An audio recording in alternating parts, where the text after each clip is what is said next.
వేలాది మందిగా నిన్న హెలిప్యాడ్ దగ్గర ఇది ఇచ్చినా కూడా ఆ జైలు ప్రాంతంలో కానీ అక్కడ కానీ వేలాది మందిగా రోడ్లు మొత్తం అంతా కూడా ఏ విధంగా వచ్చారో అందరూ కూడా చూశారు.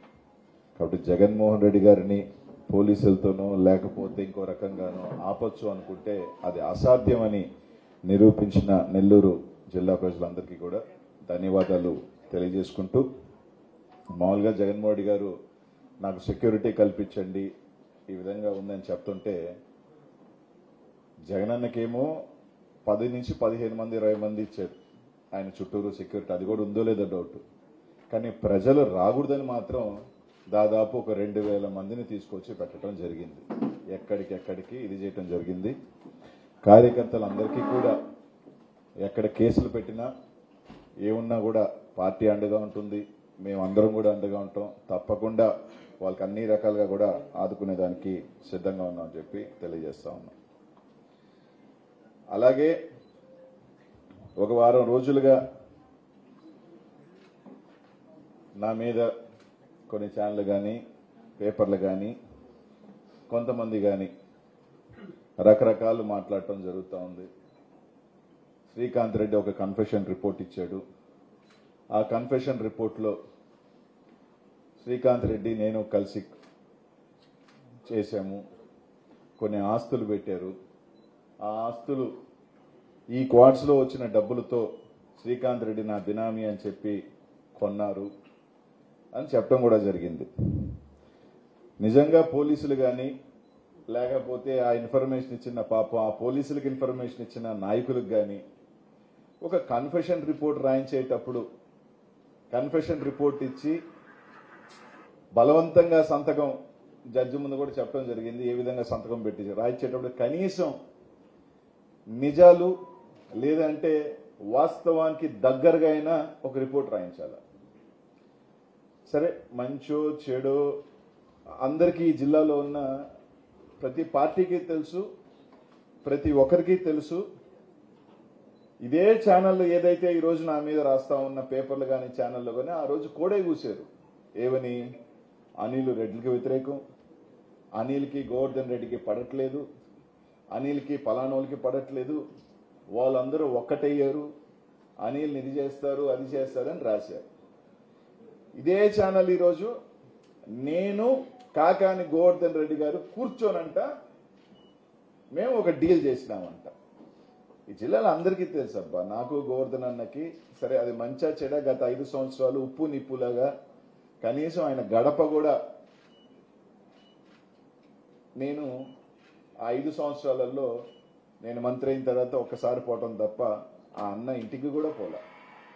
సరే, మా మధ్య ఉన్న చిన్న చిన్న మనస్పర్ధలు దూరం కావచ్చు, కొంతమంది దాన్ని పెంచడం కావచ్చు, కారణాలు ఏదైనా కావచ్చు. ఆ రోజుల్లో అంత మేము ఉంటే ఆ రోజు ఈ రోజు పార్టీ మారి పెద్ద పెద్ద నీతులు మాట్లాడుతున్న వాళ్ళందరూ కూడా గోవర్ధన్ అన్నతో కలిసి గోవర్ధన్ అన్న దగ్గరికి నువ్వు చెప్పుడు మాటలు చెప్తూ నా మీద చెవులు కొరుగుతూ అక్కడ ఉన్న వాళ్ళు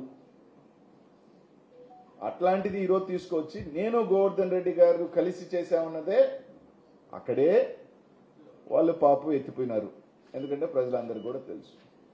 రెండోది, శ్రీకాంత్ రెడ్డికి సంబంధించిన 3 ఆస్తులు రాశారు. హైదరాబాద్, నాయుడుపేట, గూడూరుకి సంబంధించి నా బినామీ అని రాస్తూనే ఉన్నారు. పాపం ఈ క్వార్ట్స్ డబ్బులు తీసుకుని వచ్చి పెట్టాడంట. సరే, 2023 ఆగస్టులో నుంచి క్వార్ట్స్ మొదలు పెట్టారు, 7 నుంచి డబ్బులు అన్నారు. కానీ వాళ్ళు పాపం కనీసం డేటానా సరిగ్గా తెచ్చుకోవాలి. ఆ శ్రీకాంత్ రెడ్డి వాళ్ళు చెప్తున్న నాయుడుపేట ఎప్పుడు రిజిస్టర్ అయింది? 2022 ఆగస్టులో. హైదరాబాద్ చూపించిన వాళ్ళ స్థలం అసలు లేనే లేదు. గూడూరుకు సంబంధించిన స్థలంలో 4 పార్ట్నర్స్ ఉన్నారు. దాంట్లో వాళ్ళందరూ కూడా విజయవాడకు సంబంధించిన ఒక పెద్ద డాక్టరు, ఇంకొక ఆయన 10 సంవత్సరాల నుంచి రియల్ ఎస్టేట్ వ్యాపారం చేస్తున్న ఆయన, వీళ్ళందరూ కలిసి చేశారు. ఇప్పుడు నాకు ఒక డౌట్ ఏంటంటే, 23లో మేము డిసెంబర్లోనో ఫిబ్రవరిలోనో ఆగస్టులోనో చెప్తున్నా మేము వ్యాపారం చేసి పెట్టాము. ఇప్పుడు డబ్బులు తీసుకొచ్చి 22లో కొన్నానా? అంటే ఇదేమన్నా అరే 23లో డబ్బులు వచ్చినాయి time travel Aditya 3 stage signal ఒక టైం మిషన్ కి వెనక్కి వెళ్ళి నేను అప్పుడు కొన్నామా అర్థం కావట్లే. ఇది రాసేటప్పుడైనా కొంచెం ఒక సఖంగా రాయాలిగా, ఒక కథ వెళ్ళేటప్పుడైనా ఆ కథ దగ్గరగా ఉండాలిగా. 23లో వ్యాపారం చేస్తే 22 ఫిబ్రవరిలో కొనటం ఏంటి? అసలు ఎంత విడ్డూరంగా ఉంది. రెండోది, ఒకసారి ఆ వీడియో ప్లే చేయండి అబ్బా. నేను 23 అక్టోబర్ 2023 చాలా మందికి తెలుసో లేదో నేను పెట్టాను ప్రెస్ మీట్. ఏమని? ఈ విధంగా కొంతమంది తెలుగుదేశం వాళ్ళకి సంబంధించిన వాళ్ళు ఇల్లీగల్ చేస్తున్నారని 23వ తారీఖున 23 అక్టోబర్ నేను పెడితే 23 ఆగస్టు నుంచి నేను చేస్తున్నానని చెప్తారు వీళ్ళు. ఫ్యాక్ట్స్ తెలియకపోతే కనుక్కోండి. లేదు తుమ్మల తరపుల ఆ ప్రాంతానికి వెళ్ళండి. ఆ ప్రాంతంలో గుడి ఎవరు కడతానన్నారు? ఆ గ్రామానికి ఆ జయలక్ష్మి మైన్ ఉన్న దగ్గర రోడ్డు ఎవరు వేస్తానన్నారు? లారీలు తోలుతుంటే అర్ధరాత్రి ఒక అతను లారీలకు అడ్డంగా పడుకుంటే 100కి ఫోన్ చేసి ఆపిన వ్యక్తి ఎవరు? అనిల్ కుమార్ యాదవ్. కాదా? ఎన్ని రికార్డ్స్ లో ఉన్నాయి, ఎన్ని రికార్డ్స్ లో లేని కాదు. నేను 23 ఇంకోటి ఇసుక గత 5 సంవత్సరాలలో మన గవర్నమెంట్ లో అన్ని టెండర్ బేస్డ్, స్టేట్ లో ఒక టెండర్ పిలిచి ఒక ఏజెన్సీకి అప్పచెప్పడం జరిగింది. ఒక ఏజెన్సీ నడుపుతుంటే నేను నెల్లూరు నగరంలో ఎమ్మెల్యే అయితే గూడూరులో ఇసుక చేశానంట. అసలు ఏదైనా ఆశ్చర్యమా? ఒకవేళ నెల్లూరు నగరం పట్టుకున్న కోవూరులో చేశానంటే అర్థం ఉంది. నేను పోయి అంటే గూడూరులో ఇసుక చేశానంట. అసలు ఇంతకన్నా ఒక కథ అల్లటంలో ఇదే పత్రికలు ఛానల్ ఆ రోజు ఏం చేసినాయి? నాకు గోవర్ధన్ రెడ్డికి పడదు, నాకు గోవర్ధన్ రెడ్డి సెట్ కాదు, ఈ రెడ్డి గారులందరూ అనిల్ కుమార్ యాదవ్కి వ్యతిరేకం, అనిల్ కుమార్ యాదవ్ రెడ్డి గారికి వ్యతిరేకం అని ప్రచారం చేసి ఈ మధ్య ఒక వార్త రాశారు. బయట పడదంట, లోపల ఒకటంట. అనిల్ కుమార్ యాదవ్ ఎప్పుడు ఆ రాజకీయం చేయలే. ఎంత పెద్దోళ్ళైనా సరే గొడవ అంటే గొడవే, యుద్ధం అంటే యుద్ధంలాగే ఉన్నాయి. కాబట్టే నాకు చాలా మందితో చిన్న దగ్గర కూడా ఏంటంటే నా మనస్తత్వానికి పొద్దున అరుచుకొని రాత్రింటికి పోయి మాట్లాడుకునే మనస్తత్వం నాది కాదు. కాబట్టే చాలా మంది కొంతమంది చెవులు కోరికి ఈ రోజు నేను ఈ పరిస్థితి దాన్ని తీసుకువచ్చి రుద్దటం. సరే, చెన్నైలో ఆస్తులు కొన్నాడు, హైదరాబాద్లో ఆస్తులు కొన్నాడు, ఆఫ్రికాలో పెట్టుబడులు పెట్టాడు అని రాశారు. సరే, నేను ఒకటి ఇదే ఛానల్ వాళ్ళందరూ కూడా, లేకపోతే ఈ నాయకులు కానీ సోపాస్ట్ ఎవరైతే ఉన్నారో వాళ్ళందరూ కూడా ఈ ఆస్తులు నాయే, 1,000 కోట్ల ఆస్తి ఉందని, గూడూరులో ఉందని, చెన్నైలో ఉందని, బెంగళూరులో ఉందని, ఆఫ్రికాలో ఉన్నాయని, వ్యాపారాలు ఉన్నాయని చెప్తున్నారు కదా. వాళ్ళందరికీ ఈ పత్రికా విలేకరులు మీ ద్వారా నేను చంద్రబాబు నాయుడు గారికి అడుగుతా ఉన్నా, లేఖ కూడా రాస్తా కావాలంటే. 2028 సెప్టెంబర్లో నేను నా రాజకీయ ప్రవేశం, ఈ గంటకి నేను ఇక్కడ కూర్చొని మాట్లాడుతున్న టైంకి, నేను చెప్పేది 2024 గవర్నమెంట్ దిగిపోయిన టైంకి నేను కూడా మాట్లాడలా. ఈ గంటకి నేను మాట్లాడే ఈ క్షణానికి మీరందరూ నమ్ముతున్నారు కాబట్టి, ప్రజలను నమ్మించే ఒక కార్యక్రమం చేస్తున్నారు కాబట్టి, మీ పోలీసుల చేతనో, మీ ఎస్ఐల చేతనో, డిఎస్పీల చేతనో మీరు రాయించేది కాదు. ఒక సిట్టింగ్ జడ్జి ద్వారా నేను 2028లో వచ్చిన రాజకీయానికి ఈ రోజుకి నా ఆస్తుల్లో, నేను సంపాదించిన ఆస్తులు ఆ రోజుకి ఈ రోజుకి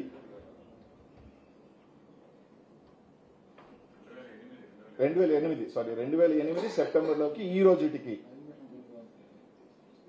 నా ప్రాపర్టీస్ లో నేను అమ్మిన వాల్యుయేషన్ ప్రాపర్టీస్ ఈ రోజుకి రూపాయి పెరుగున్నా, 1 రూపీ పెరుగున్నా, మీరు చెప్తున్న అనిల్ కుమార్ యాదవ్ కావచ్చు, నా కుటుంబ సభ్యుల మీద కావచ్చు, మీరు చెప్పిన నా 5-6 మంది బినామీల పేరు మీద కావచ్చు, ఎవరి పేరు మీద ఉన్నా కూడా ఎంక్వైరీ చేయండి. మీరు అంటున్న 1000 కోట్లుంటే 950 కోట్ల అమరావతి డెవలప్మెంట్కి తీసుకోండి. అతి పెద్ద ఫండ్ నేను ఇచ్చినోడిని అవుతా. ఒక 50 వరకు నాకు ఇంది దాంట్లో. అది కూడా మీ దయ ఉంటే 1000 కూడా కాబట్టి తీసుకోండి, ఇబ్బంది ఏం లేదు నాకు. ఒకవేళ ఏమన్నా కనికరం వరే లేదు రైడ్ దగ్గర అనుకుని అనిపిస్తే ఒక 50 కోట్ల వరకు ఇండాయా, నాకు ఖర్చులు ఎక్కువ ఉన్నాయా, వేయించండి. ఈ రాష్ట్రంలో ఒక పాలసీ తీసుకొద్దాం. నాకు చాలా మంది రాజకీయాలలో ఉన్నప్పుడు సహాయం చేయకుండా ఉండరు, సహాయం చేసుంటారు, చేశారు కూడా. కానీ రాజకీయాలలో ఉన్నప్పుడు మన దగ్గరికి చాలా మంది సహాయానికి వస్తారు. నేను ఆస్తులు కూడా కట్టుకోవాలా. నాకు ఎవరైనా 10 మంది సాయం చేస్తుంటే నా కిందున్న వాళ్ళకో ప్రజలకో సాయం చేశానే తప్ప నేను నా కుటుంబ సభ్యులు నా బిడ్డలు బాగుండాలా అని చెప్పి నేను ఎక్కడ మీరు చెప్పినట్టు చెన్నైలోను 50 కోట్ల ఇల్లులో, లేకపోతే ఆఫ్రికాలో పెద్ద పెద్ద మైన్లో, లేకపోతే పెద్ద బిల్డింగ్ కాంప్లెక్స్ నేను కట్లా. ఈ రోజుది కూడా నేను చెప్తున్నాను కదా, రైట్, నాకు ఈరోజు పవర్ లేదు, నేను ఎమ్మెల్యేని కాదు. ఒక సిట్టింగ్ జడ్జిని వేసి అనిల్ కుమార్ యాదవ్ ఆ రోజుకి ఈ రోజుకి ఆ రోజున్న ఆస్తులు ఇస్కాన్ సిటీలో ఉన్న పొలాల వాల్యుయేషన్ ఈ రోజు ఎంత, ఈ రోజు ఆయనకు ఆస్తులు ఎంత కొన్నాడు, ఆయనే కాదు మీరు చెప్తున్న ఆయనకున్న 5 మంది ఏదైతే పేర్లు వేస్తున్నారో వాళ్ళ పేర్ల మీద ఆస్తులు కానీ ఎంక్వైరీ చేయండి. ప్రజలకు కూడా తెలియనండి. అనిల్ ఆస్తులు కూడగొట్టుకున్న ఒక అవినీతి పరుడు, 1000 కోట్ల ఆస్తి కూడగొట్టుకున్నాడు తెలియనండి, చెప్పండి, పర్లేదు. మీకే రాసిస్తానని చెప్తున్నాను, అమరావతికి పెద్ద ఫండ్ నాదే అవుద్దని. రాజకీయాల్లో చాలా మంది చాలా అవసరాలకి సాయం చేస్తారు. ఈరోజు నేను 7 సంవత్సరాల పాటు దాదాపు 200 మందికి 2000 చొప్పున పెన్షన్ ఇచ్చినా నేను ఏదో చెప్పుకోవాలి. ఎందుకంటే ఈ చేతితో సాయం చేసింది ఈ చేతికి తెలియకూడదు అనుకునే మనస్తత్వం నాది. ఇంత మాట్లాడుతూ ఉన్నారు. ఈ రోజు కూడా నెల్లూరు నగరంలో తెలుగుదేశం భార్యాభర్తలు నా నాశనం కోరుతూ మాట్లాడుతుంటారు. అదే వాళ్ళ కూతురు పెళ్లికి నా గడప తొక్కి, ఆ రోజు కూడా తెలుగుదేశంలోనే ఉన్నారు వాళ్ళు, నా గడప తొక్కి నా బిడ్డకి సాయం చేయమంటే 10 లక్షలు సాయం చేసినోడిని నేను. ఈ జిల్లాలో ఎవరైనా చేయగలుగుతారా? నా నియోజకవర్గంలో నా మైనారిటీ సోదరులు అందరూ వచ్చి పలానా అతనికి సాయం చేయొద్దు అని చెప్తే, తన బిడ్డకి 3 రోజుల్లో లండన్ లో 12 లక్షల ఫీజు కట్టాలి సాయం చేయమని నన్ను అడిగితే, అతను కూడా నా గురించి మంచిగా మాట్లాడేదానికన్నా కూడా రోడ్డుకి నా గురించి మాట్లాడుతున్నాను. 3 రోజుల్లో లండన్ లో నా ఫ్రెండ్కి ఫోన్ చేసి ఆ ఫీజు కట్టమని చెప్పి అతను ఎలా ఉన్నా కానీ బిడ్డ జీవితాన్ని మనకి ఎందుకని చెప్పి కట్టిన వాడిని నేను. ఈ విధంగా ఏ రోజు నేను ఇవన్నీ వచ్చి ₹1,00,000 ఇస్తే పేపర్లోనో టీవీల్లోనో ఫోటోలు వేసుకొని అపరదానకరణలు అని చెప్పుకుంటున్న రోజుల్లో కూడా నేను ఎప్పుడు నేను చేసిన సాయం నేను చెప్పుకోను కూడా. ఎందుకంటే మంచైనా చెడైనా దేవుళ్ళు లెక్కలేస్తాడు కాబట్టి. ఆ విధంగా నాకు చాలా మంది సాయం చేసి ఉంటారు. దాన్ని నేను 10 మందికి నాకు వచ్చింది సాయం చేశాను. నేను ఆస్తులు కూడగట్టుకున్నానా లేదా తేల్చండి. అంతేగాని నోటికొస్తే ఆఫ్రికాలో ఉన్నాయి, పదా ఆఫ్రికాలో చూడని ఎతకండి. ఎస్, నేను ఎలక్షన్ అయిన తర్వాత నేను వెళ్ళిన మాట వాస్తవం, తిరిగిన మాట వాస్తవం. ఏదో ఒకటి ట్రేడింగ్ గీడింగ్ చేసుకుందాం, బండి నడవాలి కదా అని, అంటే తప్పలేదు కదా. పెట్టుబడులే నేను పెట్టలా, అది కూడా తప్ప. ఖాళీగా ఉన్నా, ఓడిపోయి ఉన్నా, నేనే జగన్మోహన్ దగ్గరికి వెళ్ళి టైం అడిగాను. నాకు 2-3 సంవత్సరాలు టైం ఏంటన్నా, నేను మళ్ళీ నిలదొక్కోవాలంటే అని చెప్పి అడిగాను. దానికి అయిపోయిందని మాట్లాడారు. సో అయిపోయిందో లేదో ఆయనకి నాకు తెలుసు అనుకోండి. నేను రోజు అడుగుతున్నా, let's call for a sitting judge enquiry నా ప్రాపర్టీస్ మీద. మీరు ఊరికేనే చెప్తున్నారు కదా గవర్నమెంట్ మీది, అంతేగాని మీ పోలీసుల ద్వారా అవుతుంది. ఒక ట్రాన్స్పరెంట్ ఏజెన్సీ ద్వారా చేద్దాం. అలాగే క్వార్ట్స్కి సంబంధించి కూడా 2023 నుంచి అంత చేశాడు, ఇంత చేశాడు, అంత అంటున్నారు కదా. ఒక ఈడీ ఎంక్వైరీ చేసుకుందామా? 2022 నుంచి ఈ రోజు దాకా ఒక ఈడీ ఎంక్వైరీ పిలవండి. అత్యున్నతమైన ఎకనామిక్ అఫెన్స్ కి సంబంధించిన ఇన్వెస్టిగేషన్. ఎవరు ఎత్తారు, ఏ మైన్ లో నుంచి మెటీరియల్ ఎత్తారు, ఏ మైన్స్ లో బ్లాస్టింగ్ జరిగింది, ఏ మైన్స్ లో నుంచి ఎక్స్పోర్ట్ వెళ్ళింది, ఎవరికి ఇచ్చారు అన్నది ఈ రోజు దాకా ఎంక్వైరీ చేద్దాం రండి. నేనే అడుగుతున్నాగా, రండి. అసలు 2022 నుంచి ఈ గంట దాకా, ఈ రోజు దాకా, దాన్ని కూడా మీరు చెప్తున్నారు కదా తొందరలోనే మీరెవరైతే నాకు శ్రీకాంత్ రెడ్డి కలిసి చేశాం క్వాడ్స్ అని చెప్తున్నారో అదే వ్యక్తి ద్వారా ఖచ్చితంగా ఈడీ కోర్టులోనే పిటిషన్ ఇస్తాను ఎంక్వైరీ చేయమని. నేను శ్రీకాంత్ రెడ్డి కలిసి చేస్తుంటే నా బినామీలు వేస్తుంటే మేము ఇవ్వాల్సిన అవసరం లేదు కదా, మేము చేయాల్సిన అవసరం లేదు కదా, తప్పకుండా చేస్తాను. ఎవరో ఒకరిని పిలుచుకురావటం వేయటం, మీరు ఒకవేళ రైట్ అరెస్ట్ చేస్తారు, ఒక 30 రోజులు 60 రోజులు 90 120 ఉంటా. మీరు పెట్టేసినంత మాత్రాన నాకేదో కొంతమంది సునకానందం పొందొచ్చు, కొంతమంది ఆనందపడవచ్చు, బురద చల్లొచ్చు. ఈరోజు ఓపెన్గా ఇంతకన్నా ట్రాన్స్పరెంట్గా ఈరోజు నాకు పవర్ లేదు ఏం లేదు, నా ఆస్తుల మీద కూడా ఎంక్వైరీ చేయండి అని నేనే అడుగుతున్నా. లేదా క్వాంట్స్ మీద కూడా ఎంక్వైరీ చేయండి. ఈ రోజు దాకా ఎవరెవరు దొరుకుతారో అన్నీ బయటకు వస్తాయి కదా, ఎవరెవరు సునకానందం పడతారు. ఎందుకంటే ఏడంటే పోలీసులను చేయొచ్చు, వీడియోని నానిచ్చేయడం అంత ఈజీ కాదు కదా. ఎవరు లేఅవుట్ వేసుకున్నా పాపం నా అనుచరుడు వేసుకున్నా ఎవరైనా వేసుకుంటే అది అనిల్ కుమార్ యాదవ్. నాకు నా అనుచరుల అకౌంట్లో 18 కోట్లు పడ్డాయని చెప్పారు. స్టేట్మెంట్ రిలీజ్ చేయమనండి, ఏ అకౌంట్లో పడిద్దో. మీరు చెప్పారు కదా 4 అకౌంట్లో 18 కోట్లు పడిందని ఏదో పేపర్ రాశారు కదా, రిలీజ్ చేయండి. మీ చేతిలో ఉంది కదా 18 crores ఏ అకౌంట్లో పడిందో. 2024 ముందు ఏ అకౌంట్లో ఎవరు 18 కోట్లు వేశారో చెప్పమనండి. నేను విపిఆర్ గారు సంతోషం, మొత్తానికి విపిఆర్ గారు నేను చెప్పిన అలిగేషన్స్ కరెక్టే అని ఒప్పుకున్నందుకు ముందుగా ఆయనకి ధన్యవాదాలు తెలియజేస్తాను. మేము క్వాడ్స్ చేశాము అని చెప్పినందుకు ఆయనకి ధన్యవాదాలు తెలియజేస్తున్నాం. ఇప్పుడన్నా ఆయననే 2 కంపెనీలు పెట్టామని చెప్పాడు. ఒకటి ఆయన, రెండోది నీ బినామీయా, అంతే కదా. నీ కింద ఉన్న నీ ఇంట్లో ఉన్న వ్యక్తి పేరు మీద ఇంకో కంపెనీ పెట్టామంటే అది నీ బినామీయే కదా. నేను 20,000 చేశాను, సంవత్సరం అంతా 1,00,000 చేసింది, పోయిన సంవత్సరం 9 లక్షలు. సరే 9 6 దాని మీద నేను డిబేట్ కూడా పెట్టదలుచుకోవట్లా. 9 లక్షలు పోయిందా 6 లక్షలు పోయిందా ఎంత పోయిందో నేను డిబేట్ పెట్టుకోవట్లా. మేము 20,000 చేశాం, 1,00,000 టన్నులు పోయింది ఈ సంవత్సరం. 1,00,000 టన్నులు పోతే కొరవ 90 మంది చేశారని ఏదో మాట్లాడాడు. అన్న 6 లక్షలు 9 లక్షలు ఎంతమంది చేశారు? 180 మంది చేశారు. ఆ 180లో అనిల్ కుమార్ యాదవ్ పేరుందా? ఆ 180లో అనిల్ కుమార్ యాదవ్ చేసింది ఉందా? లేదే. మీరు చెప్తున్న 20,000 టన్నులు నేను కంపెనీ పెట్టాలనుకున్నాను, 400 కోట్లతో మంచి చేయాలనుకున్నాను అని అన్నావు. రైట్, నువ్వు కంపెనీ పెట్టాలనుకున్నప్పుడు 20,000 టన్నులకి 20% కమిషన్ తీసుకోవాల్సిన అవసరం ఏముంది? ఎంక్వైరీ పంపించండి, దాన్ని కూడా అందరూ ఆ రోజు నుంచి ఈ రోజు దాకా పంపించండి. 20% తీసుకున్నారో తెలుస్తుంది. మీరు ఎందుకు మైన్స్ని ఓపెన్ చేయలేదు? ఫెమీ ఎందుకు మా మైన్స్ని ఓపెన్ చేయట్లేదు? కార్ట్లని పోయింది, నా మీద పోలేదే. ఫెమీ నా మీద పోలా, మీ మీద పోయింది. రాజాగారి మైన్ 1 year ఓపెన్ అవ్వాలా? చాలా మంది మైన్స్ ఎందుకు ఓపెన్ అవ్వాలిగా?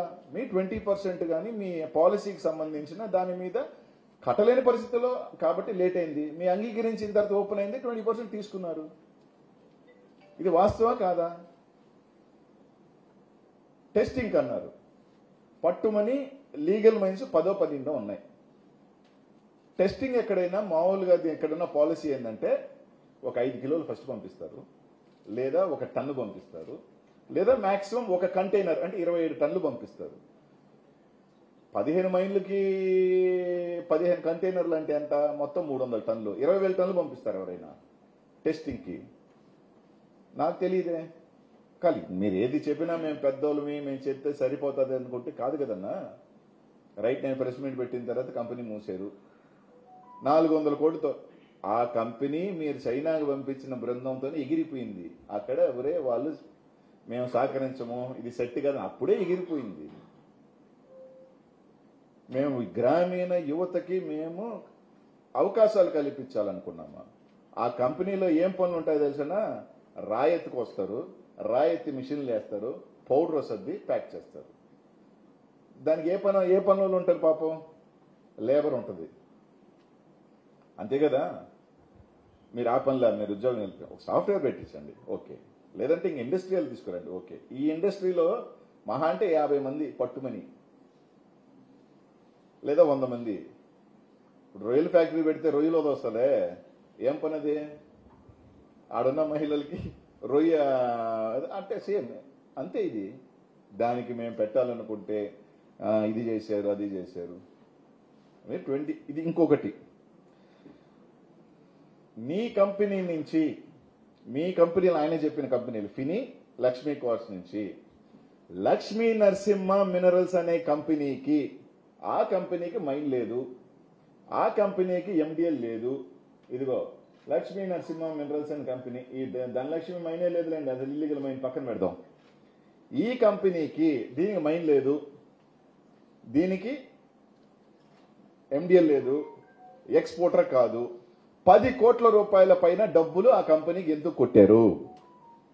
నేను చెప్తాను ఎందుకు కొట్టారంటే, ఈ కంపెనీ మేము గతం నుంచి చెప్తున్న శోభారాణి, శ్రీనివాస మైన్, సిద్ధి వినాయక మైన్ లో పర్మిషన్ లేని మైన్స్ లో నుంచి బ్లాస్టింగ్ చేసి మెటీరియల్ ఎత్తి ఈ కంపెనీల ద్వారా ఎక్స్పోర్ట్ చేశారు కాబట్టి ఆ డబ్బులు ఈ కంపెనీకి కొట్టారు. ఇది వాస్తవమా కాదా? ఒకటి ఎక్స్ప్లెనేషన్ అండి, మీ కంపెనీ నుంచి ఆ కంపెనీ ఎందుకు కొట్టారు? విపిఆర్ గారు చెప్పారు కదా, నా మీద విమర్శ చేస్తే నేను కామన్, విమర్శ కాదనట్లా, స్టేట్మెంట్లు మీరు తీయండి, అవునా కాదా? నిన్న ప్రశాంతమ్మ గారు చెప్పారు కదా, ఆడేసుకెత్తుతున్నారు ఇట్లాంటిది, మీరు ఏదైనా ఇట్లాంటివి మాట్లాడి, అదే కదా మాట్లాడుతున్నాను సార్ నేను కూడా. మీ మైన్స్ లో నుంచి ఈ మైన్కి, ఈ కంపెనీకి ఎందుకు 10 కోట్ల పైన క్యాష్ వచ్చింది? ఆ కంపెనీకి మైన్ లేదు, ఆ కంపెనీకి ఎండిఎల్ లేదు, ఆ కంపెనీ ఎక్స్పోర్టర్ కాదు. ఆ మైన్లకు సంబంధించిన పెట్టిన సీసీ కెమెరాలు తీసుకెళ్తే ఆ కంపెనీలు, ఆ మైన్లు ఇల్లీగల్ మైన్కి సంబంధించి గతం నుంచి నేను మొత్తుకుంటున్న మైన్స్ లో నుంచి మెటీరియల్ ఎవరెత్తారు, బ్లాస్టింగ్ ఎవరెత్తారు? బోర్ హోల్స్ ఎందుకు వేస్తారు? బ్లాస్టింగ్ కి. ఎక్కడ వేసారు? నేను పోయినసారి పెట్టినప్పుడు ఎంపీ గారికి ఒకటి చెప్పా, ఏమని? సిద్ధి వినాయక శోభారాణిలో 30,000 నుంచి లక్షకి, 10,000 నుంచి 25,000కి ఈ 6 నెలల్లో వెళ్ళింది, ఇన్ని టన్నులు ఉందని. అది 50 years అయిపోయింది. ఆ మెటీరియల్ ఆప్షన్ చేస్తే 300 కోట్ల నుంచి 500 కోట్ల ప్రభుత్వానికి వస్తుంది. మీకు సంబంధించిన కాకపోతే అవి గవర్నమెంట్స్ ల్యాండ్స్ కాబట్టి వాటి మీద నోటీస్ బోర్డు పెట్టి ఆ మెటీరియల్ ఆప్షన్ చేయించండి, ఈ పత్రికల సమక్షంలోనే క్షమాపణ చెప్తాను అని చెప్పిన వాడిని నేను. అది కూడా చెప్పి 3 నెలలు అయింది. ఈ రోజు కూడా చెప్తున్నా, చెప్పాడు కదా నిన్న, నేనే కాదు నా కింద వాళ్ళు చేసినా కూడా నా దగ్గరికి రానిను అని చెప్పిన వ్యక్తివి. ఈరోజు నేను ఓపెన్ గా చెప్తా ఉన్నా, శ్రీనివాస మైన్ లో, సిద్ధి వినాయక మైన్, శోభారాణి మైన్స్ లో ఇంకా ఇల్లీగల్స్ జరుగుతా ఉంది. అయ్యి గవర్నమెంట్ 50 సంవత్సరాలు 60 సంవత్సరాలు అయిపోయిన మైన్స్. ఎందుకు మీరు హ్యాండ్ ఓవర్ చేసుకోవట్లేదు? ఆ మెటీరియల్ ఎందుకు ఆప్షన్ పెట్టట్లేదు? ఆ 300 కోట్లు 500 కోట్ల దోపిడీకి నీకు భాగస్వామ్యం లేకపోతే మీ కంపెనీ నుంచి ఈ కంపెనీకి ఎందుకు డబ్బులు పడ్డాయి? మీరు ఆప్షన్ పెట్టించండి, ఈ మైన్స్ లో బోర్డ్స్ పెట్టించండి, గవర్నమెంట్ మైన్స్ అని. ఇవన్నీ ఎందుకు చేయట్లేదు? మీకు వాటా లేకపోతే, మీ కంపెనీ నుంచి ఆ కంపెనీకి డబ్బులు లేకపోతే, తూతూ మంత్రం ఎవరన్నా విలేకరులు పెద్ద రాస్తే ఆ ఇంటికి పోయి దాంతో చేస్తుంటారు. సాక్ష్యం లేదంటే సాక్ష్యం వచ్చా గంటలోనే, రాష్ట్రం అంతా చూసా. ఇంకా చాలా ఉన్నాయి. ఆ శోభారాణికి మైన్కి సంబంధించి 2023లో పలాని వాళ్ళు, ఆ డాక్యుమెంట్ కూడా తెద్దాం అనుకుని మర్చిపోయినా, అదే ఉంది. పలాని వాళ్ళు మా మైన్ లో 4 టిప్పర్లు 4 హిటాచీలతో, విపిఆర్ అనుచరుడు, ఆ పేరు నేను చెప్పదలుచుకోవట్లేదు నేను, ఆ పేరు ఎందుకు, నా నోటితో ఆ పేరు వద్దు కానీ, ఇప్పుడు విపిఆర్ అనుచరుడు, ఆ అనుచరుడు మా వెనక ఉన్నాడు అని చెప్పి దౌర్జన్యంగా ఆ మైన్ లో మైనింగ్ చేస్తున్నారు అని చెప్పి ఒక కంప్లైంట్ సైదాపురం పోలీస్ స్టేషన్ లో పెడితే ఆ కంప్లైంట్ మీద ఎస్ఐ రాయటం కూడా జరిగింది. ఆ కాపీ కూడా నా దగ్గర ఉంది. నీ అనుచరులబ్బా, ఇదిగోండి ఎన్ని టిప్పర్లు, మా వెనక ఆ వీపీఆర్ అనుచరుడు ఉన్నాడని సర్వేర్ నంబర్తో సహా ల్యాండ్ ఇస్తే ఎన్ని మిషన్లు, ఎన్ని టిప్పర్లు అంటే 4 ట్రాక్టర్లు, 14 టిప్పర్లు, 2 మిషన్లతో ఇది కూడా ఇస్తా కాపీ కావాలంటే. మీ అనుచరులు, మీ దగ్గరున్న అనుచరులు, ఆడియో కాల్ రిలీజ్ అయిన అనుచరుడు, ఇంకా సైదాపురం అంతా చక్కర్లు కొడుతుంది. నేనే రోజు సైదాపురం గూడూరు అడుగు పెట్టల. ఎన్ని వాస్తవాలు, దాని మీద ఎంక్వైరీ పోదాం. మా డిఎస్పీ గారు, సిఐ గారు ఎవరో పిలిపించి ఎవరినో దగ్గర రాయించి కన్ఫెషన్ రాయరా అని చెప్పి దాన్ని పేపర్లోకి వచ్చి అన్నీ వద్దు. ఈడీకి వెళ్దాం బా. నేనే అడుగుతున్నాగా. ఇన్ని అవగతవకలు పెట్టుకొని నేను మంచి చేయాలనుకున్నాను. ఇంకోటి బా, నేనేదో సిఎస్ఆర్ ఫండ్ పెట్టి సాయం చేశాడు అని చెప్పాను. దీని మీద కూడా చెప్తా. నాకు 100 రూపాయలు వచ్చింది కంపెనీ పెట్టిన తర్వాత, 30 రూపాయలు ట్యాక్స్ కడతా గవర్నమెంట్కి. యాజ్ పర్ నామ్స్ 2% 1% సిఎస్ఆర్ ఖచ్చితంగా ప్రజలకి ఖర్చు పెట్టాల్సిన బాధ్యత ఆ కంపెనీకి ఉంది. That is a right. ఇప్పుడు నేను 30% ట్యాక్స్ కడుతున్నానని చెప్పి నా డబ్బు ఏంటట్ట ఎగ్గొడితే తంతరు, కేసు కడతారు. అలాగే 2% కూడా ఖర్చు పెట్టాలా. నువ్వు ఖర్చు పెట్టాల్సిన హక్కుని తీసుకొని వచ్చి ఆ డబ్బులను ఒక కంపెనీ ఫౌండేషన్ వేసుకొని దాంట్లో వేసుకొని ఖర్చు పెట్టేసి నేను దానకర్ణుడిని, అది కాక ఏదైతే ఒక రైట్ ఎస్టాబ్లిష్ అయిందో గవర్నమెంట్ నుంచి సిఎస్ఆర్ ఫండ్ ఖర్చు పెట్టాల్సింది కాక నీ ఆదాయంలో ఖర్చు పెట్టుంటే నువ్వు దానకర్ణుడిని చెప్పు, ఒప్పుకుంటా నేను. ఇప్పుడు పాప మా డిఎస్ఆర్ కన్స్ట్రక్షన్స్ ఉంది, 60 కోట్లతో హాస్పిటల్ కడుతున్నారని విన్నా. నాకు తెలిసి దాదాపు 100 కోట్లు చారిటీ చేస్తున్నారు వాళ్ళు. అది చారిటీయో సిఎస్ఆర్ ఏదైనా అంటే దాంతో పోలిస్తే నువ్వేం చేయలేదు. 100 వాటర్ ప్లాంట్లు ఇచ్చావు, ఒక చిన్న స్కూల్ పెట్టావు, 300 మంది పెట్టావు. అది కూడా ప్రతి సంవత్సరం నువ్వు ఖచ్చితంగా 7 నుంచి 10 కోట్ల రూపాయలు ఖర్చు పెట్టి తేరాల్సిందే సిఎస్ఆర్ ఫండ్. లేకపోతే నీ మీద కేసు కట్టే పరిస్థితులు ఉంటాయి. అది కాకే నేను ఇంకా మంచి చేయాలనుకుంటున్నాను, నేత్రదానం చేస్తుంది కళ్ళగద్దాలనే.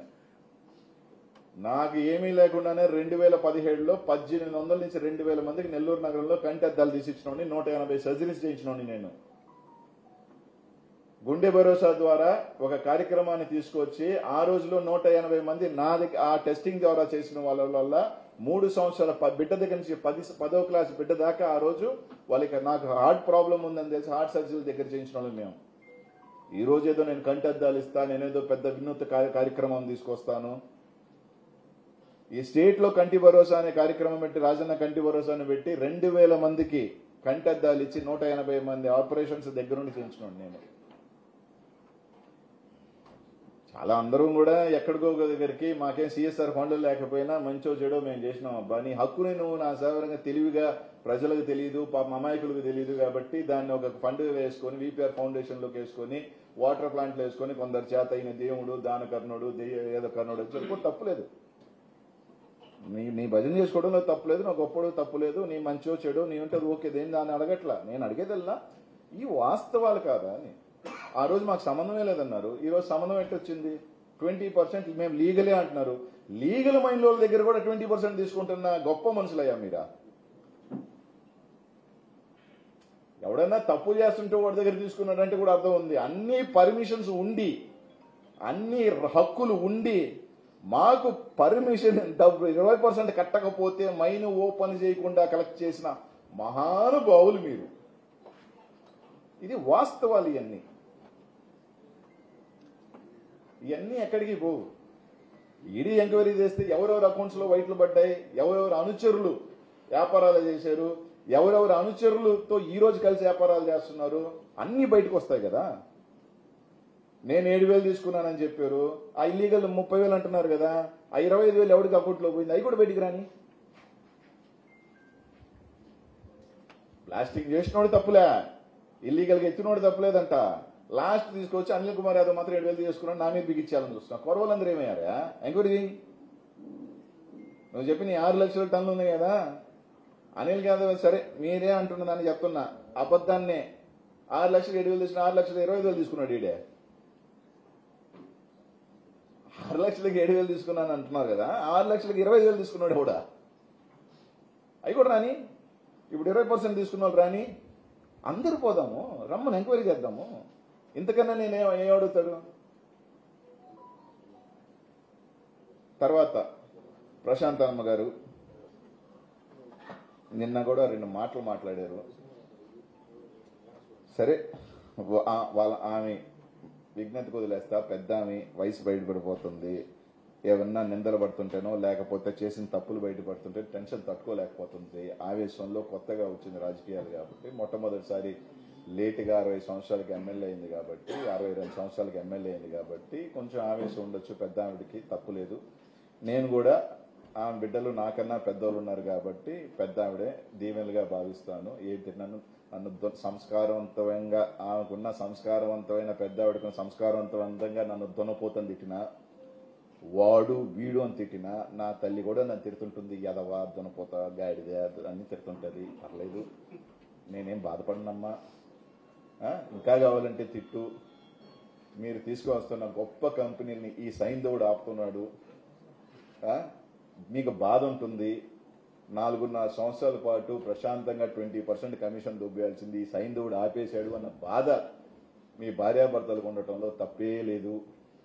నెలకి 20% చొప్పున బూమింగ్ వస్తుంది కాబట్టి ఒక 20 కోట్లు, 15 కోట్లు, 30 కోట్లు, ఒక 24.5 సంవత్సరం పాటు ఒక 500-600 కోట్లు దండి కొట్టాడు. నా మీద బాధ ఉండటంలో తప్పు లేదు.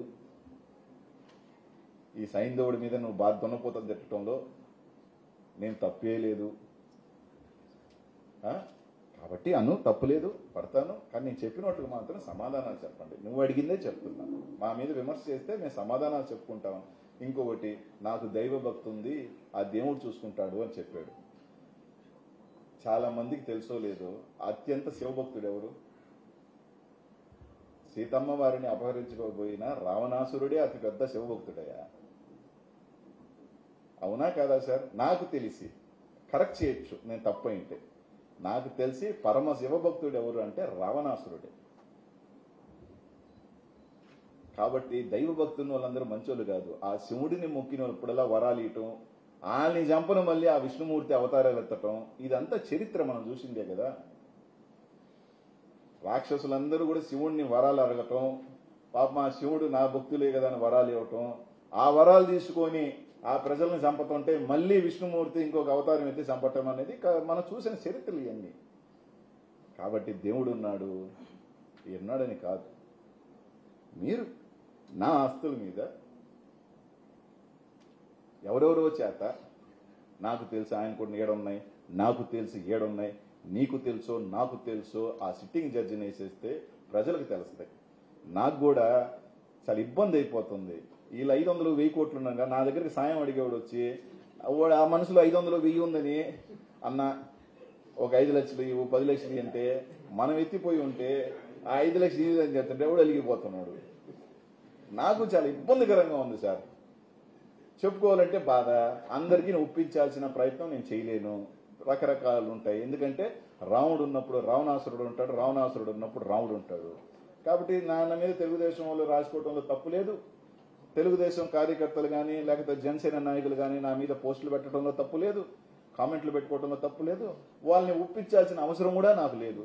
ఒప్పించగలిగింది, మెప్పించగలిగింది ఇప్పుడు ఎవరన్నా ఉన్నారు అంటే లోకేష్ గారు కానీ చంద్రబాబు నాయుడు కానీ సిట్టింగ్ జడ్జి ఎంక్వైరీ చేస్తే కనీసం నాకు ఏంది ఉన్నదిరా, అరే వీడు ఎత్తిపోయి ఉన్నాడు రా అన్న సంగతి అన్నా ప్రజలకు తెలియజేస్తే బాగుంటుంది.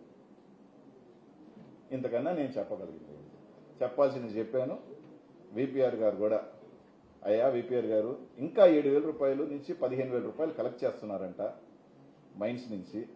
కావాలి అంటే ఒక ఎంపీగా నీకు కూడా బాధ్యతమైన ఎంపీ, నువ్వు చాలా పెద్ద మనిషి అని చెప్తున్నారు ఈ జిల్లాలో. తెలుగుదేశం నాయకులుగా అందరూ పెద్ద మనిషి, ఇంటికి వెళ్తే న్యాయం చేస్తాడు, దానం చేస్తాడు, సాయం చేస్తాడని చెప్తున్నారు. పాపం చాలా మంది మైన్ ఓనర్లు 10,000, 15,000 కట్టలేకపోతా ఉన్నారు. దాన్నైనా సరే బాధ్యతగా నువ్వు సిండికేట్లోంచి బయటకు వచ్చావా, లోపలికి వెళ్ళావా, సిండికేట్లోంచి లోపలికి వచ్చావా, బయటకు వచ్చావా పక్కన పెట్టు, ఉన్నావుగా. ఒరే అదైనా తప్పురా అని చెప్పి దాన్ని ఆపించాల్సిన బాధ్యత ఉంది కదా. ఈ రోజులకు కూడా జరుగుతుంది సార్. స్టిల్ ఈ రోజుకి కూడా శ్రీనివాస మైన్లో ఇల్లీగల్ జరుగుతుంది సార్. మీ అనుచరుడు చేస్తున్నాడా, దానికి బాగా ఉందా లేదా మీరు తెలుసుకోవాలా. మీరు ఆ దగ్గర బోర్డులు పెట్టి ఈ గవర్నమెంట్ మైన్లు పెట్టిన రోజున నేనే చెప్తా, సార్ మీరు మంచి పని చేశారు, మిమ్మల్ని తప్పు పట్టాను, మీకు సంబంధం లేదు, ఇది మీ అనుచరులు చేసిన దొంగ పనులు అని చెప్తా. పెట్టనంత వరకు నువ్వు బాధ్యతవేగా. ఎందుకంటే నాకున్న సమాచారం ప్రకారం 20 రోజుల క్రితం ఎమ్మెల్యే గారు ప్రశాంతమ్మ గారు ఎవరైనా మనకు కూడా అనుచరులు ఉన్న పనికి వస్తే అధికారిని పిలిచి చెప్పినట్టు చేయని అంటారు. అంటే ప్రశాంతమ్మ గారు కూడా డీడీ మైనింగ్ ఆఫీస్ని పిలిచారని, ఈ మైన్లన్నీ కూడా ఎట్టి పరిస్థితుల్లో వాళ్ళు బాగా చేసుకుని అని చెప్పారని ఒక వినికిడి. నిజమా అబద్ధమో మీరు దాని మీద యాక్షన్ తీసుకుంటే కాదనుకుంటాం, లేకపోతే నిజం అనుకుంటాం. ఎంతకన్నా నేను చెప్పగలిగింది 500 కోట్ల రూపాయలు ఈ 3 మైన్స్ లో మెటీరియల్ 1,25,000 టన్నులు ఉన్నాయి. ఆక్షన్ ఇస్తే తెలుగుదేశం ప్రభుత్వానికి ఒక 300 నుంచి 500 కోట్లు వస్తుంది. ఆ 300-500 కోట్లతో చాలా రోడ్లు ఇచ్చమ్మా, చాలా కాలువలు కట్టొచ్చు, చాలా పార్కులు కట్టొచ్చు, చాలా కట్టొచ్చు, ఇరిగేషన్ బ్రిడ్జ్లు కట్టొచ్చు, చాలా కట్టొచ్చు. ఆ డబ్బు ప్రభుత్వానికి ఇస్తారా, మీ జోబిల్లోకి వెళ్తాదా, అది మీరు నిర్ణయించుకొని చెప్పండి.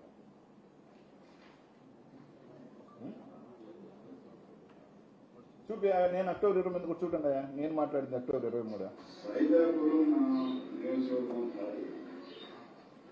నాకు సంబంధం లేని విషయం మీరు నాకు అయినా గత 3 రోజుల నిన్న ఈనాడులో కానీ రకరకాల మంది రకరకాల వార్తలు రాశారు, రకరకాల న్యూస్ ఛానల్లో వచ్చినాయి. కాబట్టి ప్రభుత్వం మీద, వైసీపీ ప్రభుత్వం మీద బురద జల్లే ఒక ప్రయత్నం మాట్లాడారు.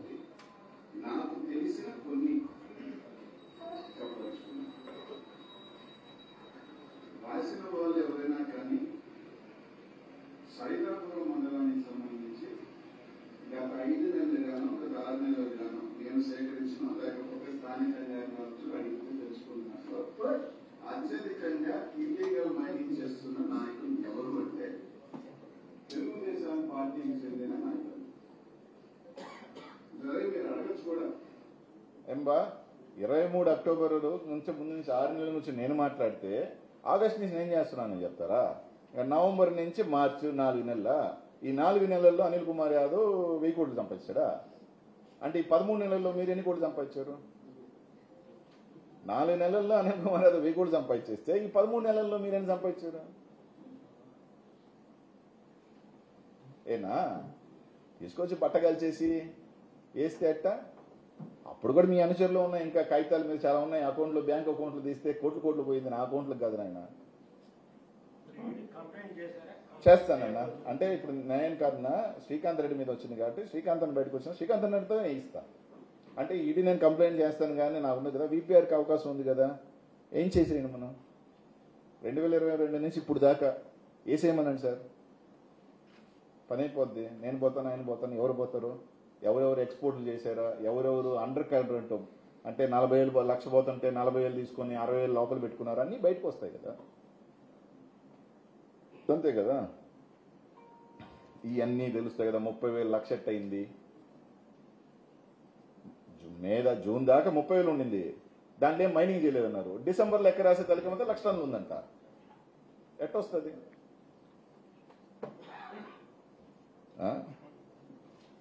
మీరు చెప్పిన వాటిలోనే పాపం జాగ్రత్తగా అయినా నిజాలైనా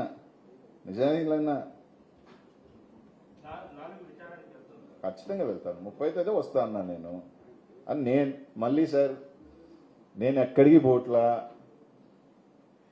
ఈ కోర్టు వరకు బెయిల్ వేసిన, హైకోర్టుకు కూడా బెయిల్ తెచ్చుకోలేదు, ఇంకెందుకు గమ్ముగా వదిలేసిన. ఎక్కడికి పోట్లా, నేను చెన్నైలో ఉంటున్నా, 3 రోజులు చెన్నై పిల్లలు చదువుకో పోయి వస్తున్నా. దానికి పాపం కొంతమంది అన్ని ఆడికి పోలే, నా ఫోన్ ఆన్లోనే ఉంది, నా ఫోన్స్ ఆన్లోనే ఉన్నాయి. నేను ఆ రోజే చెప్పిన, నేను సిద్ధంగా ఉన్నా, మీరు పంపించాలనుకుంటే లోపలికి వెళ్ళేదానికి కూడా నేను సిద్ధంగానే ఉన్నా, నేను ఎక్కడ పోయేది లేదు. కానీ ఏంటంటే అది ఏదో రోజు చెప్తే, ఒకవేళ నేను పని ఉండే బయటికి పోయాను అనుకో, పారిపోయాడంటే అట్టుగా సార్, నాకు పనులు ఉంటాయి కదా. మీరు పొద్దున సాయంకాలం అని చెప్పి వేచి ఉండలేను కదా. 30వ తేదీ నేనే వస్తా అన్నాను, 4వ తేదీ రమ్మన్నారు, వస్తా. అంతేగాని నా ఫోన్ మీరు ఎక్కడా, నా ఫోన్ ఆఫ్లో లేదు, నా ఫోన్ ఆన్లోనే ఉంది. చెన్నై, నెల్లూరు ఏదైనా ఉంటే అటా పోతా, అది చెప్తే. అంతేగాని దానికని దయచేసి ప్రెస్ వాళ్ళకి కూడా మీరు ఏమి టెన్షన్ పడద్దు సార్. మీరు నన్ను పంపించి ఒకవేళ 20 కేసులు పెట్టాలన్నా కూడా పోయే వస్తా.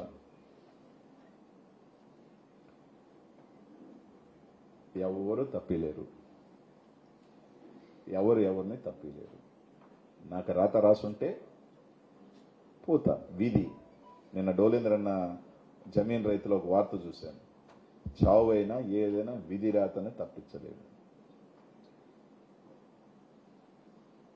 పోయినసారి ఇది కూడా ఎందుకు, నేను ఒకసారి అయ్యప్ప మాల వేసుకొని 30 కోట్ల కన్నా ₹1 అయినా నాకున్నుంటే ఇది చెప్తే దాన్ని ఏదో పెద్ద నేను ఓడిపోయాను కాబట్టి దేవుడు చూపించేశాడని చెప్పి కొంతమంది ఏదో మాట్లాడారు. ఈ రోజుకి కూడా కట్టుబడి ఉన్నానన్న. ఓడిపోయినోడంతా దేవుడు చూపించినట్టు కాదు లైఫ్లో. లోకేష్ గారు ఓడిపోయారు, పవన్ కళ్యాణ్ 2 సార్లు ఓడిపోయాడు, ఈరోజు మళ్ళీ వచ్చాడు. నారాయణ గారు ఓడిపోయారు, మళ్ళీ మంత్రి అయ్యాడు. ఈరోజు మంత్రులందరూ ఓడిపోయి ఉన్నోళ్ళే. ఏనా ఈరోజు మంత్రులందరూ దాదాపు 80% ఓడిపోయిన మంత్రులేగా. 70% ఓడిపోయి ఉంటారా? లోకేష్ గారు ఓడిపోయారా? పవన్ కళ్యాణ్ గారు ఓడిపోయారా? 2 సార్లు ఓడిపోయారా? మళ్ళీ ఈరోజు వీరుడు అంటున్నారా? 2 సార్లు ఓడిపోయాడు పవన్ కళ్యాణ్, లోకేష్ ఆడు ఓడిపోయారు. 5 సంవత్సరాల తప్ప లోకేష్ వీరుడు అంటే ఓటమి గెలుపులు దేవుడు చూపిస్తాడంటే మంచి అనుకుంటే ఒక్కొక్కసారి ఓడిపోయినప్పుడే నిజమైన రంగులు ఎవరు, నిజమైన దొంగలు ఎవరు, మనం ఎలా ఉండాలి అని కూడా అప్పుడప్పుడు అనిపిస్తుంది. నేను కూడా 500 ఎట్టా రాశారు కదా, వీళ్ళు ఒక 500 వెనకేసుకున్నట్టు పోయిండేదని. మళ్ళీ సార్ ఇంకొకటి, ఆ సిట్టింగ్ జడ్జిలు వేసినప్పుడు కూడా ఇంకొక చిన్న క్లారిటీ. మళ్ళీ ఆ 2019 24 మంది నా కుటుంబ పేరు ఉందని చెప్పి కొన్ని ఆస్తులు ఏదో ఉంటాయి నాకంటారేమో. ఇచ్చినా పర్లేదులే, హ్యాపీగా తీసుకుంటాలే అంటే పాపం ఇక్కడ వీళ్ళందరూ నా బినామీలు అంటున్నారు. కానీ సర్వం చూశాను ఒక ఆయన గొంతెత్తుకొని చేస్తుంటాడే, ఆయన పేరు మీద ఆస్తులు వచ్చినాయి 19. అయ్యేందుకో పాప మా జ్యోతి ఈనాళ్ళు రాయట్లేదా, లీక్ లేట్లేదా సార్?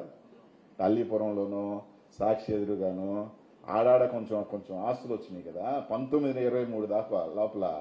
అయ్యేందుకో ఈనాడు దొరకట్లేదా, లీక్ లీట్లేదా? మళ్ళీ అయ్యని నాయని నాకు అకౌంట్లో వేస్తారేమో. అవి తీసుకునే పర్లా, అది అవి కూడా ఒకవేళ నాయ అనుకొని నేను చెప్పిన ₹1 కన్నా ఎక్కువ ఉంటే అమరావతికి తీసుకుంటే తీసుకోవచ్చు. ఇప్పుడు నేను చెప్పిన ప్రకారం ఇగో ఇవన్నీ కూడా లెక్కలేసి 100 కోట్లు ఉన్నాయి, ఇదిగో ఇవన్నీ లెక్కలేసి ఇది కూడా నీయే కదా, నీ బినామీయే కదా, 100 కోట్లు ఉన్నాయనంటే కట్టుబడి ఉన్నా, అవి కూడా అమరావతికి తీసుకున్నా. ఏమన్నా దాంట్లో మళ్ళీ వెనక్కి పోను. కాదు నాయని అనుకుంటే మీరు బంగారంగా తీసుకోవాలనుకుంటే తీసేసుకోండి. ఏమన్నా అంతే కదా, అవి కూడా తెలియాలి కదా. మళ్ళీ అవి మళ్ళీ చూడు అవి దాచిపెట్టాడు అనుకుంటేట.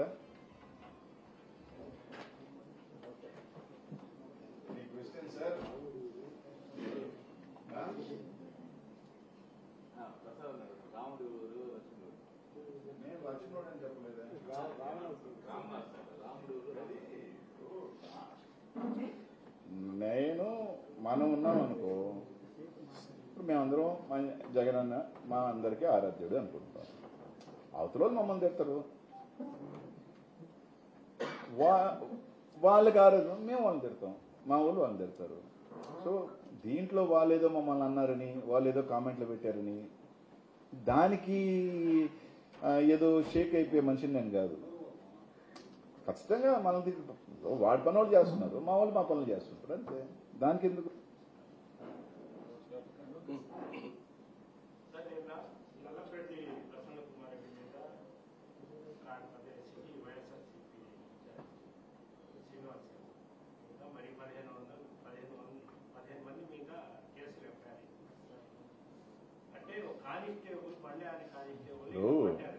కొట్టారా పడ్డారా అన్నది క్లారిటీ లేదు. ఎందుకంటే జగన్మోహన్ రెడ్డి వస్తున్నారు, ఒక ఆంక్షలు ఇచ్చారన్నప్పుడు కొన్ని వేల మంది వస్తారు. గతంలో జగన్మోహన్ రెడ్డి గారు ముఖ్యమంత్రిగా వచ్చారు, ప్రతిపక్ష నాయకుడిగా వచ్చాడు, ఎప్పుడు వచ్చినా కొన్ని ఇంతకన్నా భారీ ఎత్తున జనాభాలు వచ్చినా కూడా ఒక చిన్న ఇన్సిడెంట్ లేదు. ఈరోజు ప్రసన్న కుమార్ రెడ్డి 6 సార్లు ఎమ్మెల్యే, ఒక మాజీ మంత్రి ఇంటి దగ్గర 10 మంది కూడా రాకూడదు అని జనాలు తనకు నియోజకవర్గం కావచ్చు, చుట్టుపక్కల జగన్మోహన్ చూసేదానికి కావచ్చు సంఘీభావం తెలియజేయడానికి వచ్చినప్పుడు అక్కడ దాదాపు ఒక 100 మంది పోలీసులను పెట్టి ఎస్సీలను పెట్టి వాళ్ళు రాకూడదు వీళ్ళు రాకూడదు అన్నప్పుడు ప్రసన్న రోడ్డుకి రావడం జరిగింది. అసలు ఎందుకు మీరు ఎంత రాద్ధాంతం ఎందుకు చేస్తున్నారు, వదిలేస్తే ప్రశాంతంగా ఉంటుంది అన్నప్పుడు వాళ్ళు లాఠీ చార్జ్ చేయడం జరిగింది. లాఠీ చార్జ్ చేసే క్రమంలో ప్రసన్నకు కూడా ఒక సీనియర్ మోస్ట్ లీడర్ అయినా కూడా ఆయనకు కూడా కొంచెం దాడి జరగదు. ఈ తోపులాట్ల దీంట్లో ఆయన పడిపోవడం జరిగినప్పుడు ఖచ్చితంగా ఒక్కొక్కసారి చిన్న ఇప్పుడు ఓకే, ఇప్పుడు మనమైనా ఎక్కడైనా మీరు చూస్తూ ఉంటారు, ఒక్కొక్కసారి మహబూబ్ తోపులాట్లో పెద్ద పెద్ద లీడర్లు కానీ సినిమాలు కానీ టప్పని పడిపోతుంటారు. ఆ క్రమంలో ఆ కానిస్టేబుల్ పడటం జరిగింది, చెయ్యి దెబ్బ దగ్గర. దాన్ని తీసుకొచ్చి ప్రసన్న కుమార్ రెడ్డి మీద ప్రసన్న కుమార్ రెడ్డి గారికే పాపం చెయ్యి బాలే, అంటే హ్యాండ్ బాలే. అట్లా ఉన్నప్పుడు ఆ తోపులాట్లో పడిపోయిన దాన్ని తీసుకొచ్చి ప్రసన్న కుమార్ రెడ్డి, సరే నేను చెప్పేది అదేనే, వాళ్ళు సునకానందం పొందుతున్నారు, కొంతమంది కళ్ళల్లో ఆనందం చూడాలనుకుంటున్నారు. ఆ కొంతమంది కళ్ళల్లో ఆనందం చూడాలనుకున్నప్పుడు కేసు కట్టేస్తే అయిపోద్ది అనుకుంటున్నారు కొందరు. దాని ఏముందబ్బా, ఈ రోజు మీరు కట్టారు కేసు, ఈ రోజు మీది, రేపు మాది కాదా? రేపు మాది కాదా? మనం ఒకరిని ఒక ఇది చేసినప్పుడు తీసుకునే దానికి కూడా మనం సిద్ధంగా ఉండాలి. కాబట్టి ఈరోజు ఆ కేసులు కట్టాలన్నాం.